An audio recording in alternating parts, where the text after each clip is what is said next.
고린도전서 10장 11절은 이렇게 말씀합니다. 고린도전서 10장 11절 또 한번 읽겠습니다. 시작. 그들에게 일어난 이런 일은 본보기가 되고 또한 말세를 만난 우리를 깨우치기 위하여 기록되었습니다. 사도 바울도 자신의 시대를 말세라고 이야기했다는 것이죠. 그리고 이 말세에 본보기가 되기 위해서 우리를 깨우치기 위해서 성경이 기록되었고 예수 그리스도가 탄생했음을 이야기하고 있다는 것이죠. 이처럼 초대교회 시대에 이미 그들은 말세를 살고 있다고 말하고 있다는 것이죠. 그리고 이제는 2000년이 지났죠. 아직 예수님은 오시지 않았고 여전히 우리는 말세를 살고 있다는 것이죠. 말세는 주님이 오시고 성령이 임한 그 순간부터 시작되었다는 것이죠. 2000년 전도 말세였고 지금 우리가 사는 시대도 여전히 말세라는 것이죠. 지금은 그때보다 훨씬 더 말세지 말에 가까워져 있죠. 예수님은 공생애를 시작하시기 전에 이런 말씀을 하셨습니다. 마가복음 1장 14절에서 15절에 보면 때가 찼고 하나님의 나라가 가까이 왔으니 회개하고 복음을 믿으라 라고 말씀했다는 것입니다. 예수님은 역시 때가 찼다고 이야기를 하십니다. 말세가 왔다고 이야기를 하시는 것이죠. 성령 충만한 사람은 하나님이 이 세상을 어떻게 보시나를 깨달을 수 있어야 합니다. 우리에게 하나님의 섭리를 보는 눈이 생기길 원합니다. 우리에게 하나님의 역사를 볼 수 있는 그런 안목이 생기길 원합니다. 성령과 지혜가 충만한 사람은 성경을 보면서 오늘을 이해하고 내일을 해석하게 되어진다는 것이죠. 성령 충만한 사람은 혼란한 시대를 살지만 결코 그 중심이 흔들리지 않는다는 것이죠. 세상은 혼란스럽고 말세는 가까이 왔지만 우리는 이 시대를 분별하고 무엇이 진리인지를 외쳐야 한다는 것이죠. 말세에 어떤 일이 일어납니까? 오늘 구체적으로 한번 살펴보기로 합니다. 사도행전 2장 17절 상반절에 말씀하죠. 사도행전 2장 17절 상반절에 이렇게 말씀합니다. 하나님이 말씀하시기를 말세에 내가 내 영을 모든 육체에 부어 주리니. 말세의 성령께서 모든 육체에게 임하신다고 말씀합니다. 부어주신다는 표현은 충만하다는 것입니다. 흘러넘친다는 것입니다. 찔끔찔끔 부어주시는 것이 아니라 엄청나게 쏟아 부어주신다는 것이죠. 마치 폭포에서 물이 떨어지듯이 풍성하게 한계가 없이 끊임없이 부어주신다는 것입니다. 우리가 견딜 수 없고 우리가 감당할 수 없는 은혜가 임한다는 것이죠. 성령의 강수와 은혜의 강물이 우리를 뒤덮어버리는 것입니다. 머리끝부터 발끝까지 성령이 지배하시는 것이죠. 나의 지정의를 완전히 사로잡는 것입니다. 밋밋한 신앙, 미지근한 신앙, 적당주의 신앙이 아닙니다. 성령의 충만함에 사로잡힌 신앙입니다. 하나님의 영이 온전히 붙들림 바 되어진 신앙입니다. 주의 영으로 충만한 신앙이라는 것입니다. 여러분, 모든 육체에게 부어주신다고 말씀합니다. 모든 육체는 하나님의 형상으로 지음받은 모든 인간들을 의미합니다. 사람의 성별이나 신분이나 나이나 종교나 재산이나 권력에 관계없이 하나님의 영을 사모하는 모든 자에게 성령을 부어주시는 것입니다. 성령을 부어주시는 대상에는 차별이 없습니다. 무차별적으로 성령을 부어주시는 것입니다. 하나님이 폭포수 같은 은혜를 부어주시는 것입니다.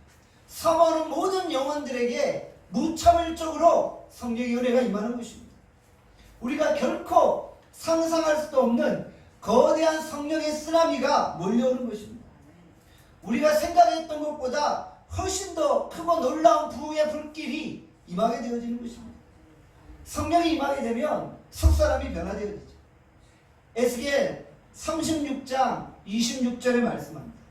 같이 에스겔 36장 26절 함께 읽겠습니다. 시작. 또 새 영을 너희 속에 두고 새 마음을 너희에게 주되 너희 육신에서 굳은 마음을 제거하고 부드러운 마음을 줄 것이며 성령이 임하면 돌같이 굳은 마음이 깨어집니다. 이웃을 향해서 강팍하고 오만하고 굳은 마음들이 녹아내리는 것입니다. 공격적이고 사나운 마음이 따뜻해지기 시작합니다. 굳었던 얼굴이 펴지기 시작합니다. 우리의 얼굴빛에 생기가 돌기 시작합니다. 고집스러운 마음이 유연해집니다. 사나운 마음이 야들야들해집니다. 내 죄와 교만을 깨닫게 됩니다. 그리고 내 마음에 주의 놀라운 은혜가 넘쳐나게 되어진다는 것입니다. 교회만 들어오면 주의 은혜로 충만해 눈물을 주룩주룩 흘리는 것입니다. 은혜 받고 성령 충만하면 사람의 마음이 변화되는 것이죠. 이 지구상에 성령님이 바꾸지 못할 인생은 단 한 명도 없다는 것입니다.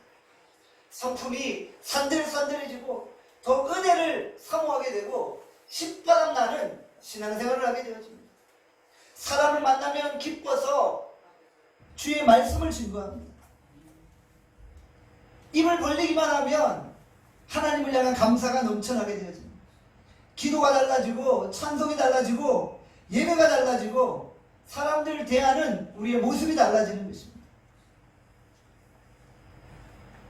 사도행전 2장 17절 하반절에 보면 이렇게 말씀하죠. 같이 사도행전 2장 17절 하반절 같이 읽겠습니다. 시작. 너희의 자녀들은 예언할 것이요 너희의 젊은이들은 환상을 보고 너희의 늙은이들은 꿈을 꾸리라. 아멘. 너희의 자녀들은 예언할 것입니다. 이 예언이라는 것은 뭐 점쟁이가 점을 치는 그런 예언을 말하는 것이 아닙니다. 예언이라는 것은 하나님의 말씀을 대언하는 것입니다. 선지자들이 하나님의 음성을 듣고 그 음성을 백성들에게 대언했잖아요. 예언은 하나님의 말씀을 증거하는 것입니다. 예언은 하나님의 입의 말을 선포하는 것입니다. 우리가 하나님의 말씀을 읽고 묵상하고 그 말씀을 선포하는 것이고 예언이 되어지는 것이죠. 우리의 자녀들의 입술에서 성경 말씀이 줄줄줄 읽혀지기 시작합니다. 우리의 자녀들의 입술에서 성경 말씀이 흘러넘치기 시작합니다. 축복의 언어, 사람을 살리는 언어들이 자녀들의 입술에서 나오기 시작합니다. 요즘 우리 자녀들을 보면 입술에서 너무나도 많은 욕설들이 나오는 것을 보게 돼요. 그들의 입에 욕을 달고 사는 거예요. 어릴 때부터 자녀들이 경쟁 속에 살아가는 거예요. 컴퓨터 게임, 대중문화에 찌들려 있는 거예요.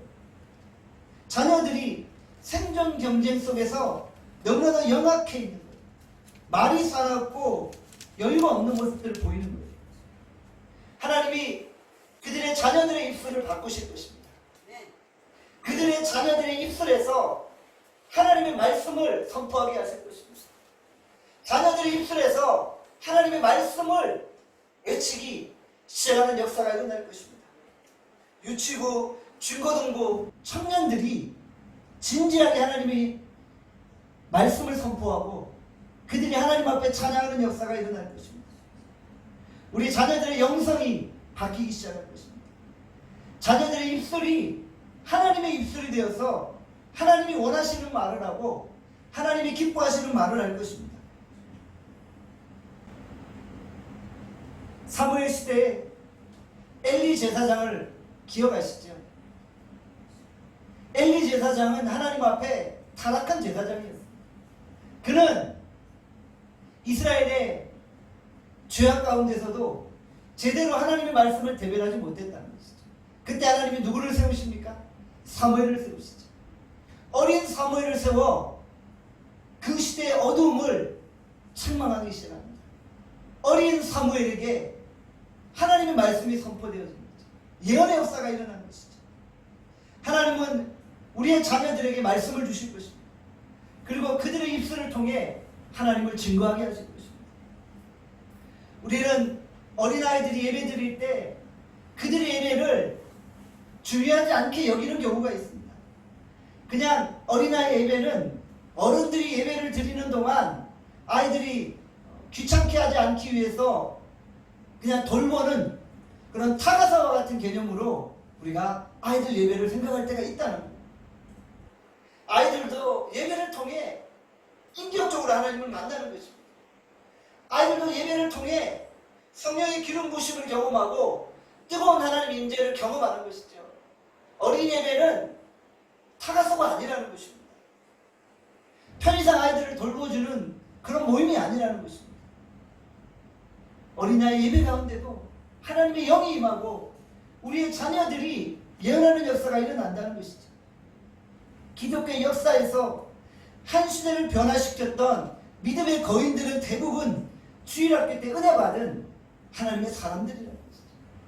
그들은 어린 시절 주일학교 예배를 통해 하나님의 은혜를 경험하고 그리고 이 시대를 변화시켰다는 거예요. 우리 나눔교회 자녀들 가운데 이 사회와 이 민족을 바꾸는 믿음의 거장들이 일어나기를 원합니다. 우리 나눔교회를 출입하는 어린아이들을 통해 하나님이 그런 일을 이루시기를 원합니다. 우리 어린아이 입술에서 하나님의 말씀을 선포하는 예언의 역사가 일어나기를 원합니다. 예언이 뭐라고 했죠?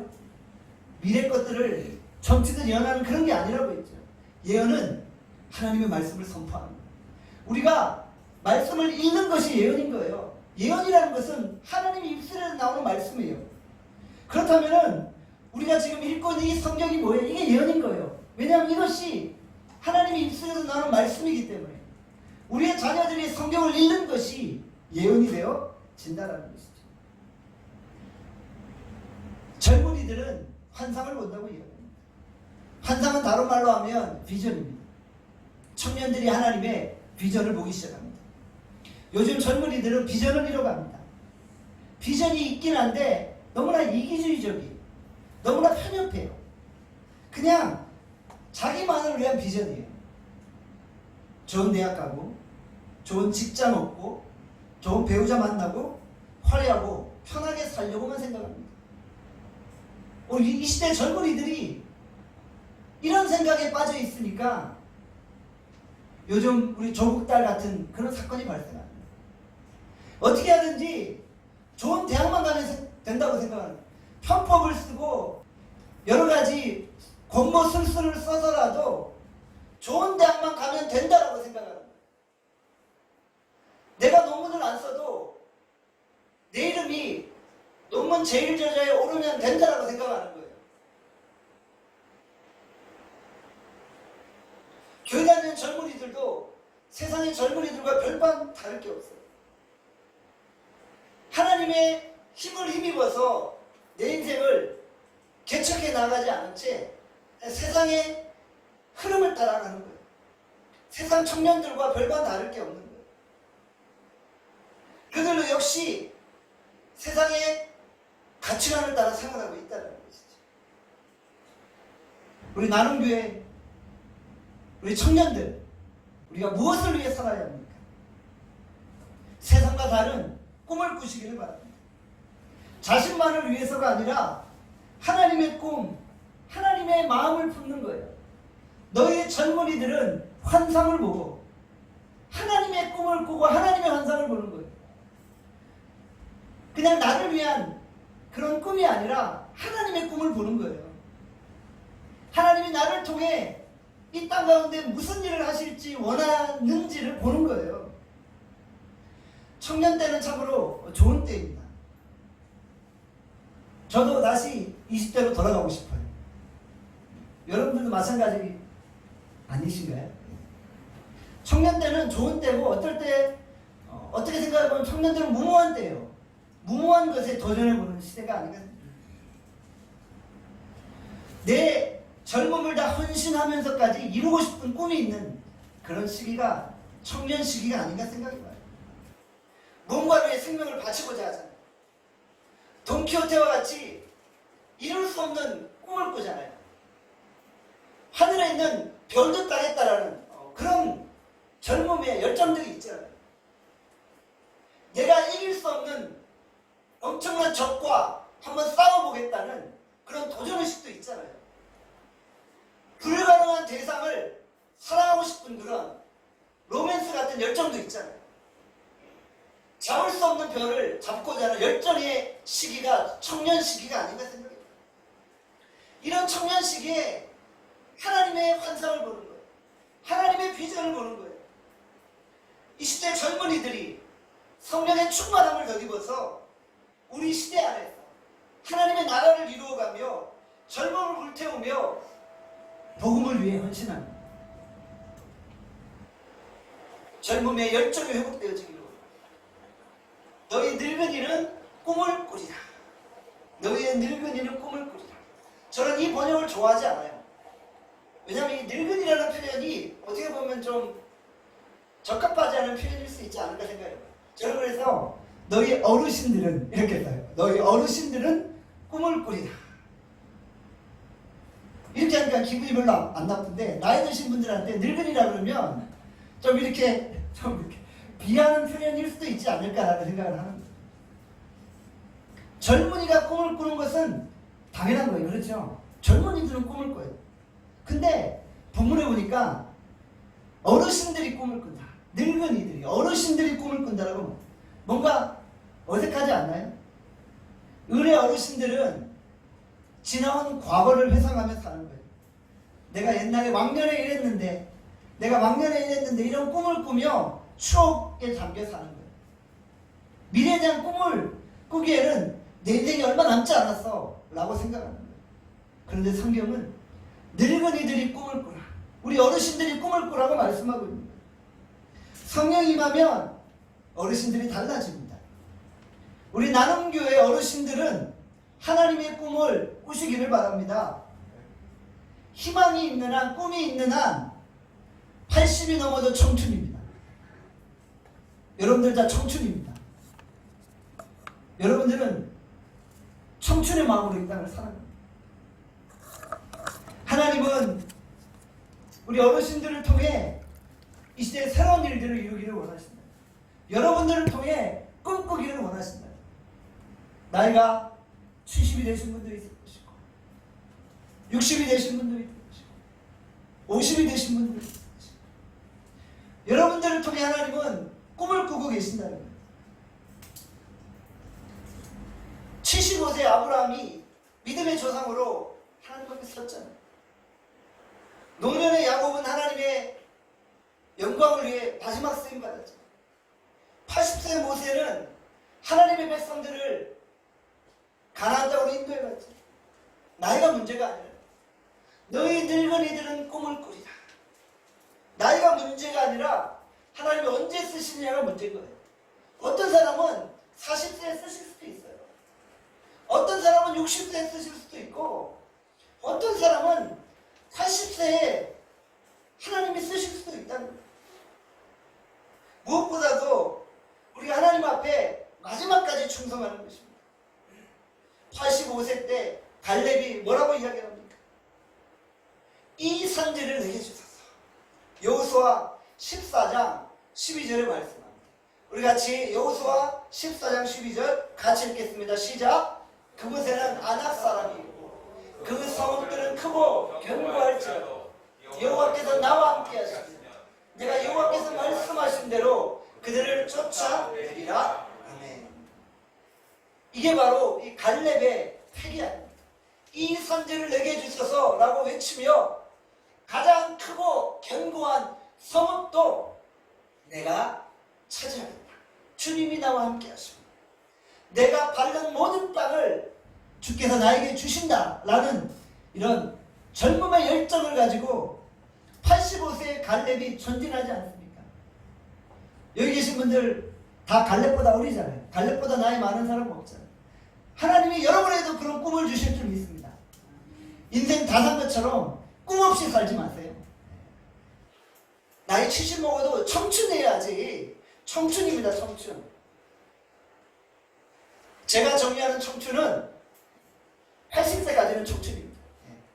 80 넘으면 이제 늙은이라고 불러드립니다. 80까지는 청춘이에요. 청춘같이 사세요. 하나님 이 선지를 내게 주셨어요. 여러분의 청춘을, 마지막 여러분의 남은 청춘을 나눔교회에서 불태워 주십시오. 성경 말씀하죠. 내 청춘이 독수리같이 새롭게 요즘 사회를 보면은 말 그대로 20, 30대 중심으로 돌아가는 것을 보게 돼요. 사람들이 모이는 쇼핑몰이나 거리를 보면 20, 30대의 그런 트렌드나 감각을 가지고 이 사회가 움직이는 거예요. 50대만 넘어가면 벌써 정년퇴임을 걱정해요. 조기은퇴에 압박이 몰려오는 거예요. 기업체나 공직자들이 그런 압박에 눌려있는 거예요. 실버타운이 세워집니다. 요즘 이제 서울이나 이 경기권에 보면 실버타운들이 많이 세워지는데, 실버타운이 어른들을 대우해 주는 것 같지만 사실 그게 대우해 주는 게 아니에요. 어른들을 격리시키려고 하는 거예요. 여기 그냥 모여서 사시라고. 이럴 때 어르신들이 서럽지 않나요? 아버지는 모르셔도 돼요. 뭐 그런 걸 아시려고 그냥 신경 쓰지 마시고 편안히 사세요. 어머니도 모르셔도 돼요. 그런 거 가지고 걱정하지 마세요. 그냥 가만히만 앉아 계세요. 그게 어르신들을 대우해드리는 것이 아니라 정말 말 그대로 뒷방으로 몰아넣는 거예요. 이 사회 속에 어르신들이 설 자리가 없어져요. 사회는 고령화되잖아요. 이 사회가 점점 고령화의 길로 들어서는데 어르신들이 설 자리가 없는 거예요. 그런데 하나님은 이런 늙은이들을 향해 꿈을 꾸라고 말씀하십니다. 하나님이 쓰시는 사람들은 나이에 구애받지 않는 거예요. 오히려 하나님은 이 노년들을 중심으로 집중적으로 사역하십니다. 왜냐하면 시간이 많기 때문에. 젊은이들은 바쁘잖아요. 공부하고 직장 다니고 일하라 바쁜데 우리 연세 드신 분들은 할 일이 벌써 없잖아요. 여유로우시잖아요. 하나님은 그런 분들도 들어서 우리 나눔교회 일꾼으로 사용하실 줄 믿습니다. 꿈을 꾸시길 바랍니다. 75세 때 부름받은 아브라함을 기억하십시오. 80세에 부름받은 모세를 기억하십시오. 모세는 120세 눈이 흐리지 아니하고 기력이 세하지 않았습니다. 나이는 숫자에 불과해요. 우리 나눔교회 성도들은 은퇴 연령이 훨씬 지나도 기력이 세하지 않고 눈이 흐려지지 않고 열정이 식어지지 않기를 바랍니다. 오히려 더 열정적으로 뛰어다니는 거예요. 열정적으로 찬양하고 열정적으로 기도하고 열정적으로 선교하는 것입니다. 여러분 어떤 꿈을 꾸십니까? 내 부모, 내 남편, 내 아내, 내 자녀들, 내 이웃들이 주께로 돌아오는 꿈을 꾸시길 바랍니다. 여러분이 속한 사업장이 잘 되는 꿈을 꾸시기를 바랍니다. 여러분이 속한 회사가 성장하는 꿈을 꾸시기를 바랍니다. 내 직장, 내 캠퍼스, 내 나라, 내 민족이 주께로 돌아오는 꿈을 꾸시기를 바랍니다. 청년들과 중년들과 노년들이 민족 복음화와 세계 선교를 위해 헌신하는 꿈을 꾸시기를 바랍니다. 저는 우리 나눔교회를 출입하는 우리 모든 주의 백성들이 거룩한 하나님의 꿈을 꾸고 나갈 수 있기를 간절히 소원합니다. 사도행전 2장 19절에서 21절에 보면 이렇게 말씀합니다. 우리 같이 사도행전 2장 19절에서 21절 함께 읽겠습니다. 시작. 또 내가 비록 하늘에서는 기사를 아래로 땅에서 징조를 곧 피와 불과 연기로 주의 크고 영원한 날이 이르리니 해가 변하여 어두워지고 땅이 변하여 피가 되리라. 누구든지 주의 이름을 부르는 자는 구원을 받으리라 하였느니라. 말세의 땅에 징조가 나타나. 우리 디모데전서에 보면은 말세의 징조들을 언급하는데 그 징조 중에 하나가 아까 제가 서두에도 말씀드린 것처럼 집단 이기주의예요. 개인 이기주의가 팽배한 거예요. 자기만을 사랑하는 거예요. 그러니까 자기만을 사랑하고 나만 옳고 내가 속한 단체만 옳은 거예요. 그게 정이고 나와 다른 것은 다 불이라고 말하는 거예요. 또 하나의 말세의 징조가 뭐라고요? 피와 불과 연기가 일어나는 거예요. 오늘 20절에 보면은 주의 크고 영원한 날이라고 언급되죠. 주의 크고 영원한 날. 바로 예수님의 마지막 재림을 이야기하고 있어요. 그날이 곧 임하게 됩니다. 언제 임할지는 알지 못하죠. 그날이 오기 전에 해가 변하고 어두워집니다. 달이 변하고 피가 됩니다. 우리가 예측할 수 없는 많은 재앙들이 이 땅 가운데 일어나게 되는 거예요. 마태복음 24장에 보면 주께서 마지막 날의 재앙들을 미리 예언해 주셨어요. 난리와 난리가 일어나고 소문을 듣겠고 민족과 민족, 나라와 나라가 대적하는 전쟁이 끊이지 않을 것이고 이 땅에 기근과 지진이 일어나며 사람들이 서로를 미워하고 질투하고 사랑이 식어지고 냉랭하고 무관심해지고 자기만 사랑하고 쾌락을 좋아하고 배신하고 조급하고 부모를 거역한다라고 이야기합니다. 지금 지구촌의 여러 현상들을 보면 우리는 우려하지 않을 수 없습니다. 환경이 파괴되고 있어요. 오존층이 파괴되고 있어요. 이상기온 현상이 일어나고 쓰나미와 화산 폭발들이 일어나고 있어요. 바이러스로 인해 각종 전염병들이 만연하고 있다는 것이죠. 우리는 결코 가볍게 볼 수 없습니다. 인간의 힘으로는 도저히 예방할 수도 없고 해결할 수도 없는 재앙들이 끊임없이 이 지구촌 안에 몰려들고 있다는 것이죠. 하나님의 사람들은 기도하는 가운데 하늘의 징조를 분별할 수 있어야 된다. 모든 상황들은 주님이 오심이 가까워졌음을 우리에게 알려주고 있습니다. 우리 주님의 재림은 언제 올지 우리는 아무도 알지 못합니다. 예수님이 생활하셨던 그 2000년 전에도 이미 예수님은 말세가 왔다고 이야기하셨어요. 바울을 통해 베드로를 통해 내가 사는 시대가 말세라고 했어요. 말세가 벌써 2000년이 지났어요. 말세가 점점 더 가까이 오고 있는 거예요. 재앙의 소식과 위기의 소문 가운데 우리는 결코 두려워할 필요는 없어요. 그렇지만 우리는 허리띠를 붙여매고 옷깃을 여미고 주의 재림을 준비하며 긴장해야 됩니다. 두려워할 필요는 없지만 정신을 차리고 우리가 긴장하며 주님 앞에 나가요. 누구든지 주의 이름을 부르는 자는 구원을 얻게 됩니다. 오늘 이 시대에 많은 세상에서 방황하는 자들이 주께로 돌아오는 역사가 일어나야 됩니다. 주님 오실 날이 얼마 안 남았기 때문에 그들이 주께로 몰려들어야 됩니다. 알코올 중독자들이 몰려들어야 돼요. 도박 중독자들이 몰려드는 거예요. 정신질환자들도 몰려드는 거예요.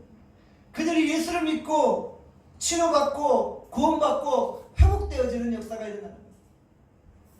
그럼 젊은이들 가운데 조현병 환자들이 많다고 해서 예수의 이름으로 치료되는 거예요. 회복되어지는 거예요. 그들이 구원의 반열에 들어서는 거예요. 무당, 보살, 각종 미신적인 종교 행위들 예수 이름으로 결박되어집니다. 많은 자들이 회개하고 주께로 돌아오는 역사가 일어납니다.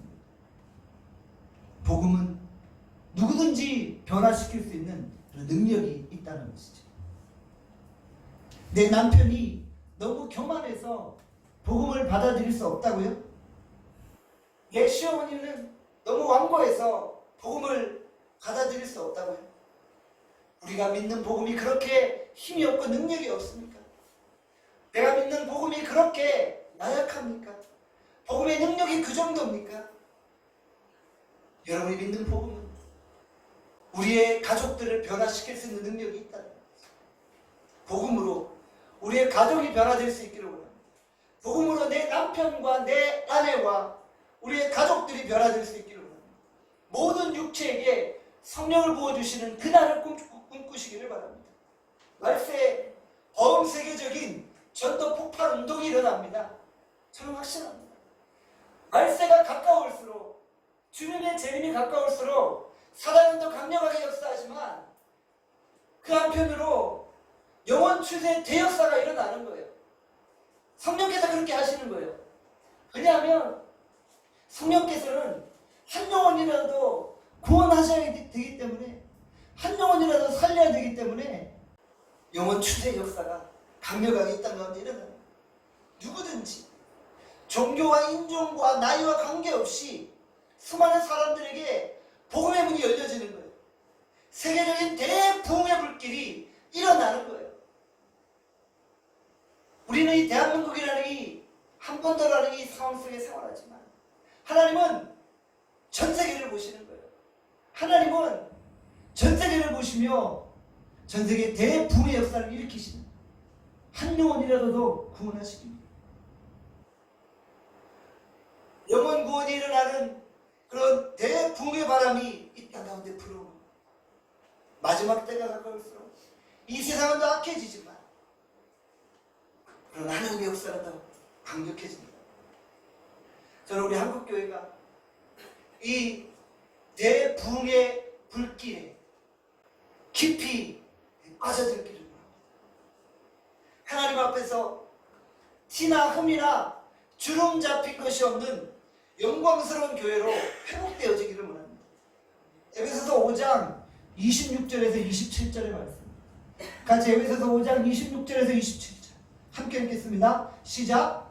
이는 곧 물로 씻어 말씀으로 깨끗하게 하사 거룩하게 하시고 자기 앞에 영광스러운 교회로 세우사 티나 주름 잡힌 것이나 이런 것들이 없이 거룩하고 흠이 없게 하려 하시리라. 하나님이 이 땅의 교회들을 영광스럽게 세우십니다. 성령으로 씻으십니다. 말씀으로 깨끗하게 하십니다. 기도로 거룩하게 하십니다. 그래서 하나님 앞에 영광스러운 교회로 세우신다는 것이죠. 한국교회가 신랑 되신 예수 그리스도를 준비하는 거룩하고 성결한 신부로서의 정결한 모습을 회복하는 것입니다. 한국교회 위에 물 붓듯 기름 붓듯 성령이 임하실 것입니다. 한국교회가 거룩하고 순결한 능력을 회복할 것입니다. 티나 흠이나 주름 잡힌 것이 없는 영광스러운 교회로 회복되어질 것입니다. 세상이 너무 악해졌다고 불평하지 마십시오. 세상이 악하기 때문에 더욱더 교회가 필요한 것입니다. 세상이 흉흉해졌다고 불평하지 마십시오. 세상이 흉흉하기 때문에 더더욱 우리 나눔교회가 필요한 것입니다. 최악의 세상은 거룩하고 순결한 최상의 교회를 필요로 한다는 것입니다. 우리 나눔교회가 그런 교회가 되기를 원합니다. 나눔교회가 하나님 앞에 영광스러운 교회로 세워져 이 세상을 치료하고 치유하고 회복시킬 수 있기를 간절히 소원합니다. 기도하겠습니다. 우리 시간 우리 말씀을 생각하며 기도합시다. 하나님이 마지막 시대가 왔고 말세가 왔고 하나님 우리 이 말세에 주께서 성령을 모든 육체에 부어주신다는 것입니다. 하나님 이 땅에 진정 영원 추세 대역사가 일어날 수 있게 하여 주시옵소서. 하나님 우리 자녀들이 예언할 것입니다. 젊은이들이 환상을 볼 것입니다. 늙은이들이 꿈을 꾸실 것입니다. 하나님 이런 역사가 하나님 우리 가운데 일어나게 하시고 하나님의 역사로 말미암아 놀라운 영원 주의 대역사가 일어날 수 있도록 하나님 역사하여 주시옵소서. 하나님 성령을 부어주시옵소서. 우리 같이 한번 통성으로 합심하여 기도하겠습니다. 하나님 아버지 하나님의